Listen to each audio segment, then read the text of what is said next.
Okay, simplifying expressions via log laws. This is going to be in 13F. There's another part to 13F, which is where you've got equalities, so entire equations. I'll do that in the next set because, unsurprisingly, I'm going to run out of space. So, first of all, we'll go back to what logs even are in the first place. So, easiest, we'll start with the example and then work back to a more general thing. If we said 2 to the power of 3 equals 8, which hopefully you're okay with, there's a different way of expressing this. Rather than saying 2 to the 3 equals 8, I can express it in log terms, or logarithmic terms. So log base 2 of 8 is 3. So all this is saying is 2 to the power of something is 8. What is the something? The something is 3. So it's just a different way of phrasing the same idea. So more generally, b to the power of p equals a. I could re-describe that as log of base b of a equals p. So this is just base, power, and then you can call that answer if you like. Doesn't particularly matter. These aren't necessarily strict letters at all. They're just 3 letters that might help to remember. Cool. One tiny little technical point is that for methods, we're only ever going to have this base be greater than 0. It's only ever going to be a positive number.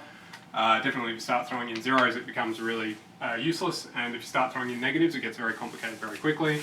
So you're welcome to play around with your CAS with that and look at some graphs for it, but we're only going to deal with positives.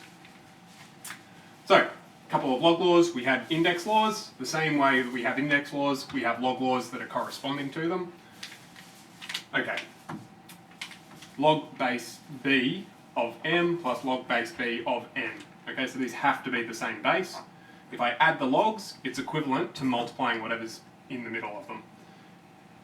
So that's fine. So this stems from the same idea as the first index law, where if you have, say, b to the m times b to the n, that's equivalent to b to the m plus n. It's the same idea, just now we're in log terms. And you're welcome to go through and verify those for yourself if you want, but at the end of the day, you just have to be able to look at these and you just go, yep, and shuffle things. Cool. Rest of them pretty straightforward. Just like you have plus relates to multiply, you have minus relates to divide, just like with index laws. This guy, so when you have a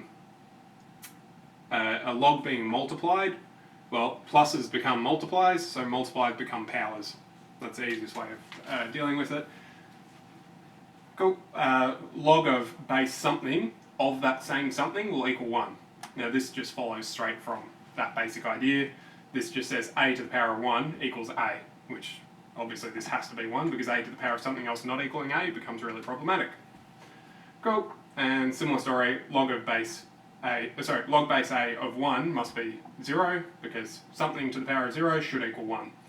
These guys have those little caveats to the side, but we're always going to deal with these bases being greater than 0 anyway, so we don't have to worry about those really. Consequence of these, if you have a negative log, it's the same as having the log of the reciprocal of whatever's inside, which just follows from this guy.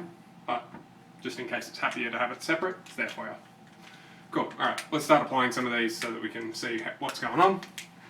So, log base 2 is 64. Alright, well, hopefully by now you've started to see so many powers that you've begun to memorise them. Okay, 64, is that a power of 2? Yeah, it is. We can count up through it, and hopefully we realise that this is 2 to the power of 6. So we could do this one of 2 ways.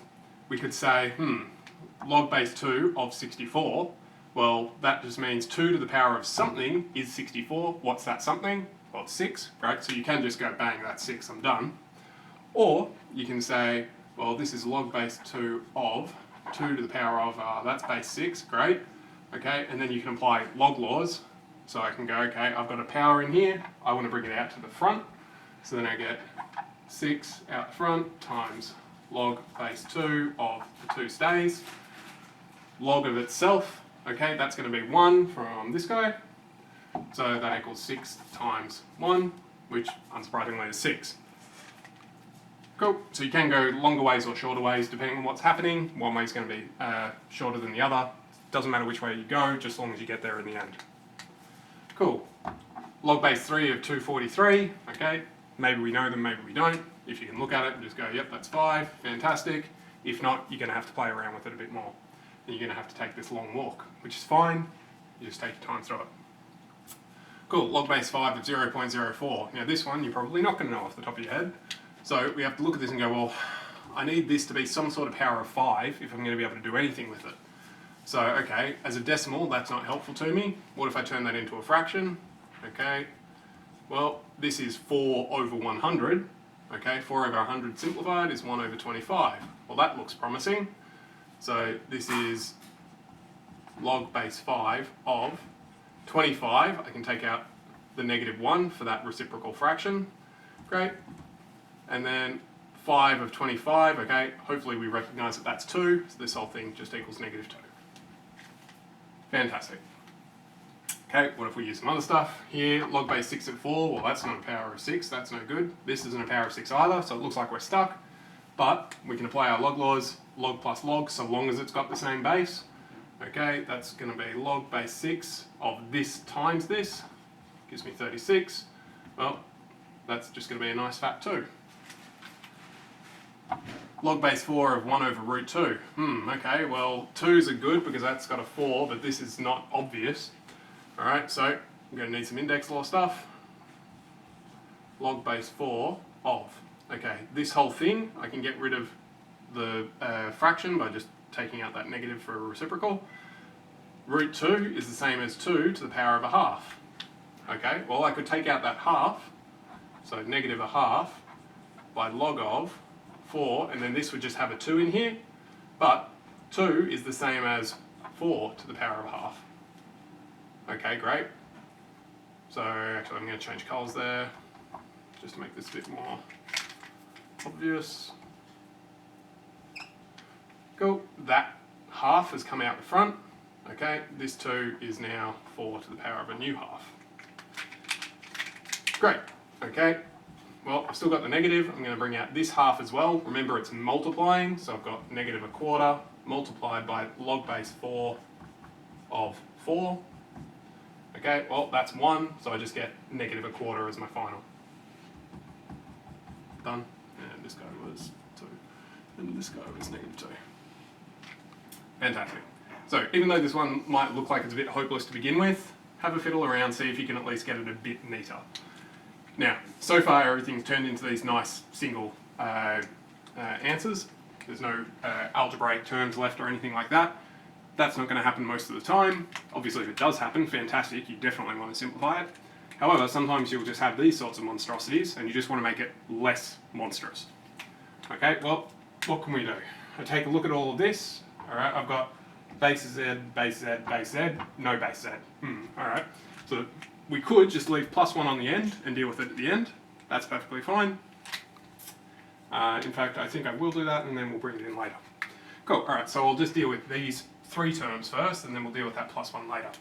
Okie dokie. Well, everything's in base z, that's great, because now I can operate with it. Well, I need to move this 5 inside to make it a bit smaller. So I've got log base z of x to the 5. Cool, this minus here, we'll leave that in for now. Log base z of, all of this thing is going to cop that 4. So I'll put it in an extra set of brackets just to make that abundantly clear. Plus, nothing special going to happen there. Plus this 1 on the end. Okay, fine. Well, what can I do from here? I've got pure log base z's now, so that's good. So I can do this divide by this. So I'm still in log base z of this guy divided by this guy times by this guy. Cool. Now I've got this +1 hanging out on the end. Okay, great. Well, this isn't great, but it's decidedly smaller than that, so it's probably more useful to me when I'm doing working. Well, hang on now, look at this +1 again. He's looking a bit weird, just hanging out there by himself. There's nothing wrong with that, but what could we do? We could change this to be... Oh, this blue's beginning to die. So we'll leave the top bit and the bottom bit. You could expand that bottom bit, but obviously that's not going to end up too neat, and it's not going to give us any chance to cancel, so no need to bother. This guy, we can say, well, that means log base z of itself. Cool, well, we could multiply by this now. So we get log base z of 2 by x to the 5 by y, multiply by z, all over x plus 3 to the 4, close. Cool, so we've taken this really long expression and managed to condense it down into a single log expression. Now, is this better or is that better? Depends what you're going to do with it. Just looking at it, this is looking a bit neater because it's a bit more concise. However, if you knew what log base z of x was, well, you could change that out, and then maybe it'd be better to change these two into pure numbers and then just join up these two. Depending on what you've got, you might want to shuffle it different ways. Just like with index laws, there's sometimes you can shuffle things and they get a bit more condensed. Sometimes they'll actually get bigger, in which case maybe you've just shot yourself in the foot. For the most part, you want to try them and then see, and overwhelmingly they'll get smaller. Every now and again they'll get bigger, but depending on what you're doing with them, you might actually want that to happen because certain terms might turn up that you can actually use. But that's the basic gist of log laws. We'll do equations in the next one, which will be the second part of 13F. Cool, cheerio.